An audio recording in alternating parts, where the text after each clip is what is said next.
আমার কলিজার টুকরা ভাইরা, ইউনূস আলাইহিস সালাম তার ছোট সন্তানকে ঘাড়ের উপর করে দাজলা নদী পার হচ্ছেন। কিছু দূর পথ যাওয়ার পরে, কিছু দূর পথ অতিক্রম হওয়ার পরে নদীর এমন স্রোত, এমন ঢের ব্যাগ হলো, ইউনূস আলাইহিস সালাম ঢের কারণে একেবারে নিম্ন দেশে চলে গেলেন, আবার উপরে উঠলেন। এরকম কয়েকবার আপ ডাউন করতে করতে তার ঘাড় থেকে ছোট সন্তানটা উধাও হয়ে গেল, হারায়া গেল। একটু জোরে সরে বলুন সুবহানাল্লাহ। এই ছোট সন্তান যখন হারিয়ে গেল, ইউনূস আলাইহিস সালাম নদীর মধ্যে হাবুডুবু করতেছে আর খুঁজতেছে, খুঁজে কোথাও পাওয়া গেল না, কোনোভাবেই তার সন্তানকে পাওয়া গেল না। এবার সে ওই সন্তানকে ছেড়ে বড় সন্তানকে নেওয়ার জন্য ওই দাজনা নদীর মাঝখান থেকে আবার নদীর কিনার দিকে আসতেছিলেন। এই পথ অতিক্রম করতে না করতেই ওই ইরাকের বড় জঙ্গলের ভেতর থেকে একটা বাঘ এসে তার সন্তানকে ঘাড়ে কামড় দিয়ে জঙ্গলের মধ্যে নিয়ে যাচ্ছে। একটু জোরে সরে বলুন মারহাবা, একটু জোরে বলেন মারহাবা। ইউনূস নবী নদীর কিনারে উঠে দেখলেন সন্তান নাই। কাকে হারালেন? 1 নম্বর হারালেন স্ত্রীকে, 2 নম্বর হারালেন ছোট সন্তানকে, 3 নম্বরে হারালেন বড় সন্তানকে। এবার বড় একা হয়ে গেলেন। কি হয়ে গেলেন? একা হয়ে গেলেন, চিন্তিত হয়ে গেলেন। আমি আপনার সামনে আলোচনা করতেছিলাম, ওয়ালা নাবলুওয়ান্নাকুম বিশাইইম মিনাল খাউফি ওয়াল জু'i ওয়া নাকসিম মিনাল আমওয়ালি ওয়াল আনফুসি ওয়াস সামারাত ওয়া বাশশিরিস সাবিরিন।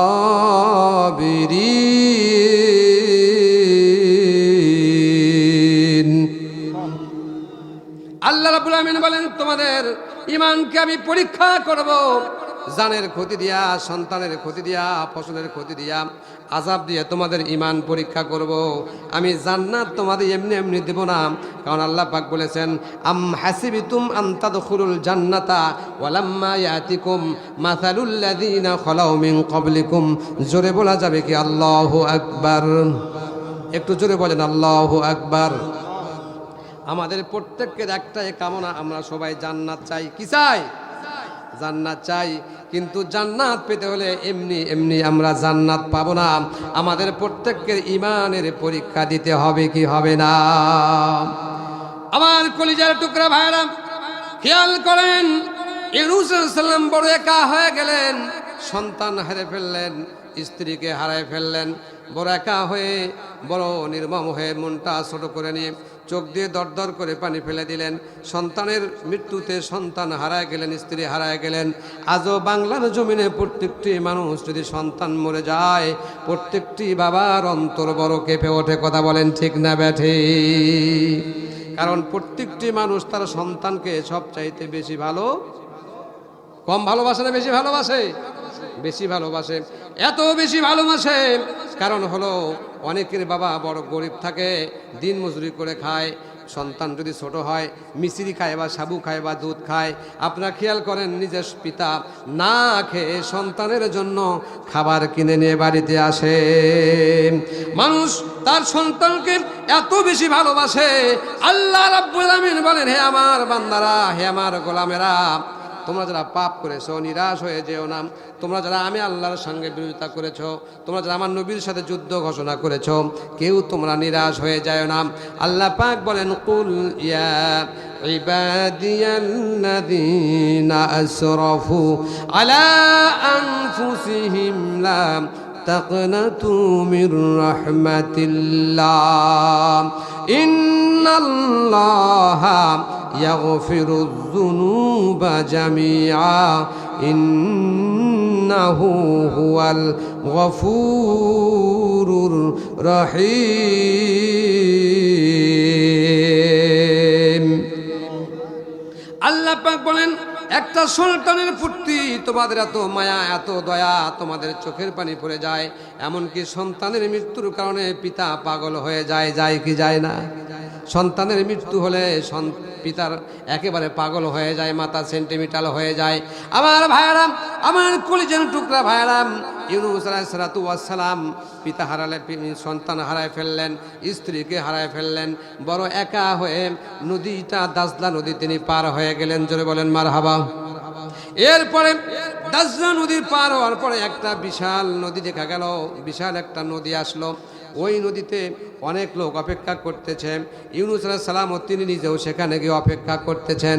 অপেক্ষা করতে করতে কিছু মাঝি মাল্লা দেখা গেল নৌকা নিয়ে আসতেছে, নৌকা ভেসে আসতেছে। সবার মনে আনন্দ, আমরা এই নদী পার হয়ে চলে যেতে পারবো, কারণ আমাদের জন্য নাবিক আসতেছে, আমরা নদী পার হয়ে যাব।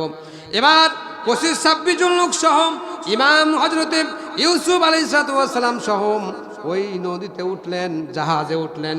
জাহাজে উঠার পরে জাহাজ অতিক্রম করতেছে। কিছু দূর পথ যাওয়ার পরে দেখা গেল নদীর উল্টা পাশ থেকে কালো বৈশাখী ঝড় আসতেছে। কি আসতেছে? কাল বৈশাখী ঝড়। আমাদের সমাজে কাল বৈশাখী ঝড় আছে না নাই? আছে না নাই? কাল বৈশাখী ঝড় আসতেছে।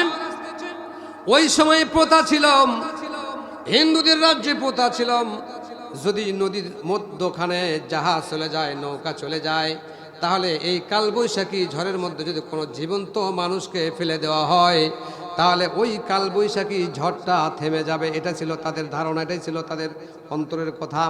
এবার ওই কালবৈশাখী ঝড় এমন প্রবল বেগে আসতেছে, সমস্ত মানুষ দেখতে পাচ্ছে ওই ঢেউটা যেমনভাবে আসতেছে, আমাদের প্রত্যেকের গায়ের ওপর দিয়ে, নৌকার ওপর দিয়ে চলে যাবে। আমরা কেউ এই ঝড় থেকে, এই সিডর থেকে, হারকিন থেকে, নার্গিস থেকে কেউ বাঁচতে পারবো না, কেউ বাঁচতে পারবো না।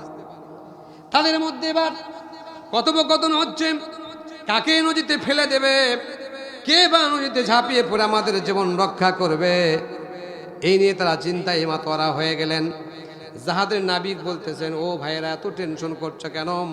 তোমরা কি করো, প্রত্যেকের নাম লেখো, প্রত্যেকের নাম লেখো, প্রত্যেকের নাম লেখো আর লটারি করো।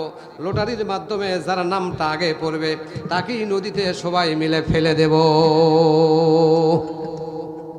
শেষ করবো, একটু জিকির করেন লা ইলাহা। আওয়াজ দেব মুসলমান, মধ্যে মুজাহিদের মধ্যে কণ্ঠ বের করে দাও, লা ইলাহা, লা ইলাহা ইল্লাল্লাহু মুহাম্মাদুর রাসূলুল্লাহ। জোরে সোরে বলেন সাল্লাল্লাহু আলাইহি ওয়াসাল্লাম। আমার কলিজার টুকরা রানীর হাটবাসী, আমি আপনাদের বলতে চাই, নদীর মধ্যে নাবিক এবার জাহাজের মধ্যে লটারি করতে শুরু করলেন। প্রত্যেকের নাম লিখলেন, নাম লেখার পরে লটারি করলেন। তাই বলে আমাদের বাংলাদেশের লটারির মতো নয়, মাথায় নষ্ট মামা, আছে না নাই? অনেকেই মনে করছে হুজুর লটারি যখন করেছে তাহলে তো লটারি খেলা জায়েজ আছে। কি কন? অনেকেই এই 10 টাকার লটারিতে ফকির হয়ে গেছে। আমাদের এলাকায় অনেক হয়েছে, আপনাদের এলাকায় হয়েছে কিনা জানা নেই। বইয়ের স্বর্ণপন্ত বিক্রি করে, বইয়ের স্বর্ণপন্ত চুরি করে বিক্রি করে 10 টাকার লটারি কাটে ফকির হয়ে গেছে। এমন লোকও সমাজে পাওয়া যায়, আছে না নাই? লটারি খেলা শরীয়তে জায়েজ না হারাম? যারা চুপ করে আছে তারা লটারি কাটছে। কি কথা আপনারা বলেন, লটারি খেলা শরীয়তে জায়েজ না হারাম? এক বাক্যে সবাই বলি জায়েজ না হারাম। সেই লটারি খেলা কি কেউ বন্ধ করে?